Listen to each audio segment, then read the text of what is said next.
Alright, so today I'm back with yet another chapter review, and today we will go over chapter 270, which is going to be something really special, as we will see Rin completely toying with the players of Bastard Munchen. And then we will also see a duel between Rin and Isagi as he tries to stop Rin, not to mention some flashbacks from Rin's younger years, so I can definitely guarantee that it's worth sticking around because it's insane. Anyway, I'm going to stop talking, and let's get right into the chapter.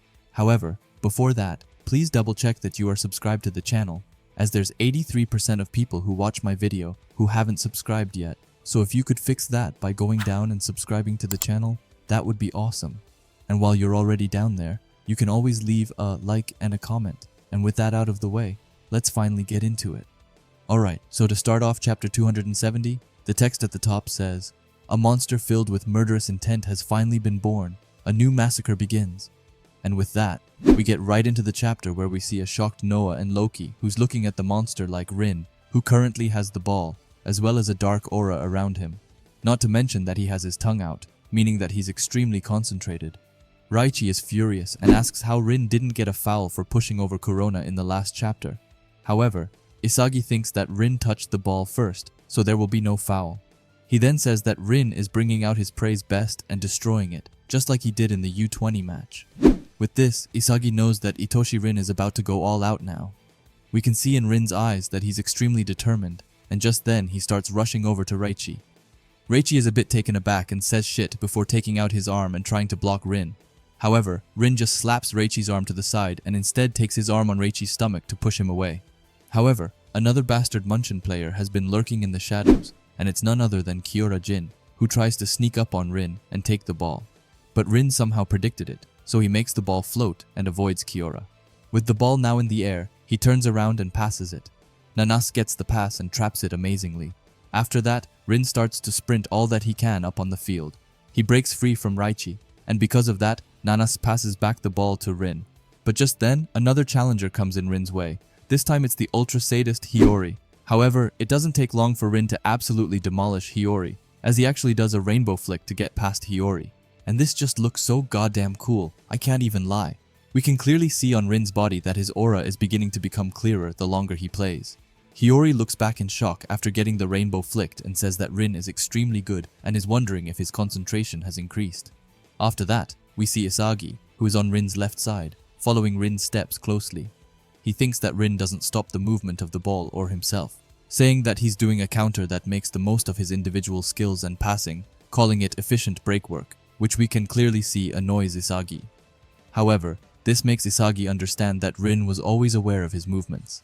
With this, Isagi thinks that the more the field becomes centered on him, the easier it becomes to read the overall movements tied to it, which means that he is more restriction-oriented to show his abilities in this situation, where they are limited and tied down to what he can do.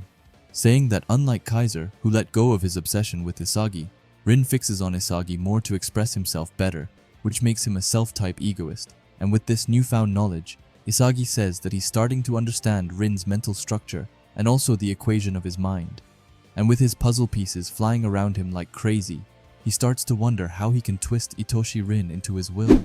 If that wasn't bad enough, then he's also getting closer to the feeling that time during the U20 game, which we can clearly see as his aura has beginning to take an even larger form around Rin. Isagi thinks back to the U20 game and thinks about Rin's flow mode and says that the thrill of exposing the enemy's highest form and crushing and trampling on it is what Rin likes the most. Rin has been able to get himself to the backline of Bastard Munchen, and before him are two defenders who probably won't do anything. However, before we see Rin manhandle them, Isagi wonders how he is going to stop him, as he says that this situation is different from that time at the U20 match, saying that at that time Sei was there, so he became a presence that could barely stop Rin, but now, no one can suppress Rin when he's switched on. We see Rin get behind one of the defenders without even dropping a sweat. After that, he turns to the other one and does the same thing to him, leaving them completely destroyed. And this leaves Isagi with no choice but to be the one to take Sei's place, now that he isn't here. However, as his pieces are floating like crazy, he wonders if he really has the power to do it. But then he realizes that it isn't about whether he can or not, and that he has to do it. The two of them make eye contact with each other, and we can see that both of their eyes are glowing with a burning desire to beat each other. Isagi asks Rin to bring it on, to give Isagi his best form before saying that the number one is none other than Isagi, as he slams his body into Rin's, making them side by side fight for the ball.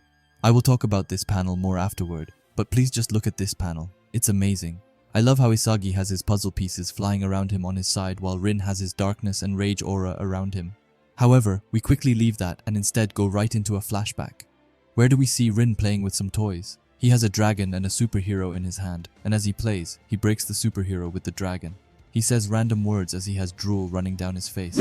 However, to his rescue, Sei comes and wipes it away. He puts his hand on Rin's head and asks if it's that much fun, as Rin drools when he's having fun and is concentrating, and Rin just says that it is.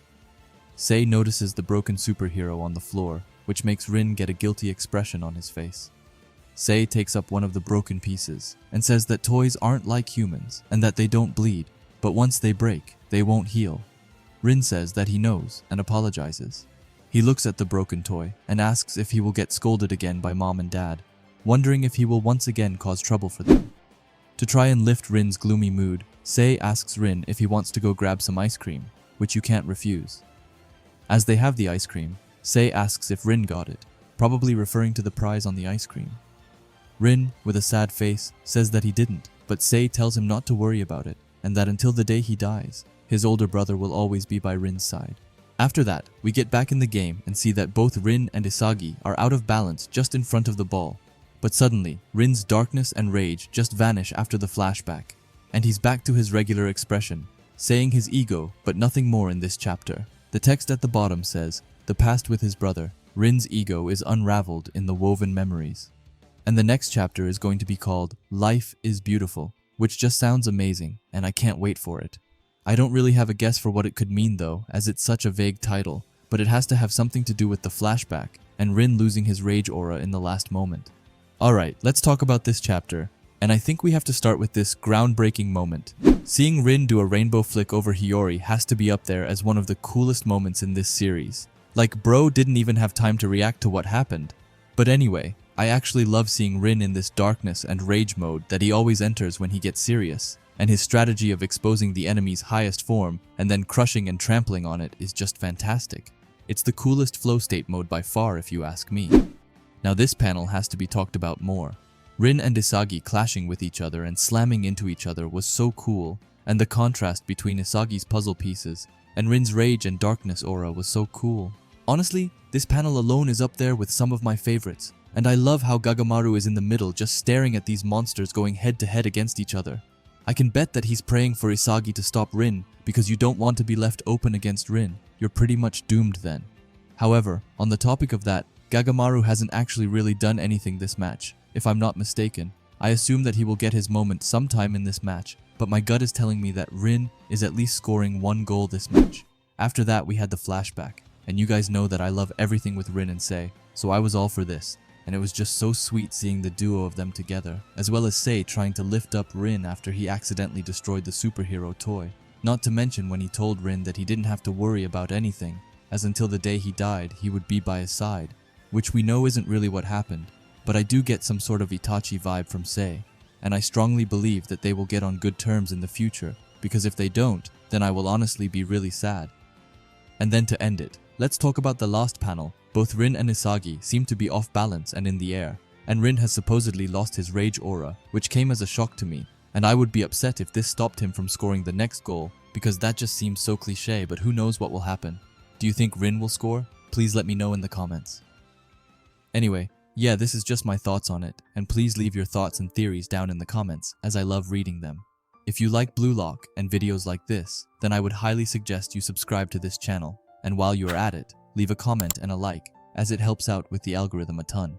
And if you are curious to see another video of mine, then please watch the video that will be popping up on the screen now. Anyway, thanks for watching, and have a great day. Bye.